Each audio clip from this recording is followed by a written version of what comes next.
नमस्कार, मैं अंजना और आप देख रहे हैं सत्ता शासन न्यूज। आइए बढ़ते हैं आज की बड़ी खबर की ओर।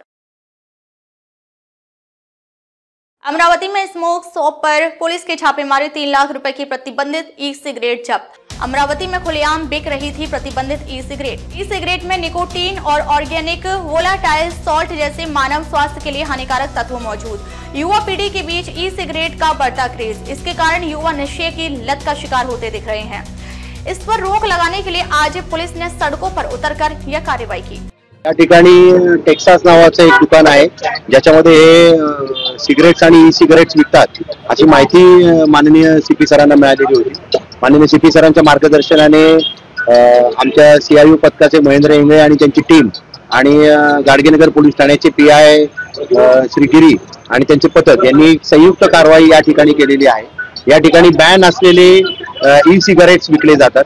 या ई सिगारेट्सचा अति लहान मुलांमध्ये किंवा टीनेजर मुलांमध्ये सुद्धा याचा वापर होतात असं काही माहिती आमच्या कानावर शाळेच्या माध्यमातून आलेली होती। माननीय सीपी सरांनी याबाबत आम्हाला गाईड केलेलं होतं आणि या माहितीवरून या दोन्ही टीम्सनी ही कारवाई केलेली आहे।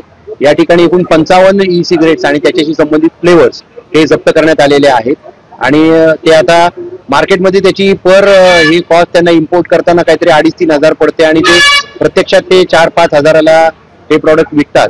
त्याच्यामुळे हे जे एकूण जप्त माल आहे तो साधारणपणे 2.5 ते 3 लाखाच्या आसपास याची मार्केट कॉस्ट आहे। असा माल जप्त करण्यात आलेला आहे आणि या पद्धतीच्या ई सिगारेट्सवर बंदी असल्यामुळे कुणी याच्या अशा पद्धतीचं विक्री करू नये आणि सेवनही करू नये।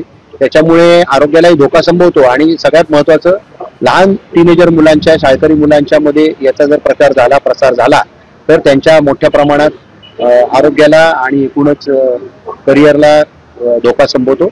यामुळे याच्या कुणीही विक्री करू नये या पद्धतीचा बॅन शासनाने याच्यावर केलेला आहे। त्यामुळे इथे ही कारवाई करण्यात आलेली आहे।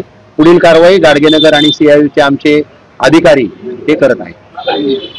अब तक के लिए बस इतना ही, पर मिलते हैं एक ऐसे ही बड़ी खबर के साथ। तब तक के लिए नमस्कार और देखते रहिए सत्ता शासन न्यूज।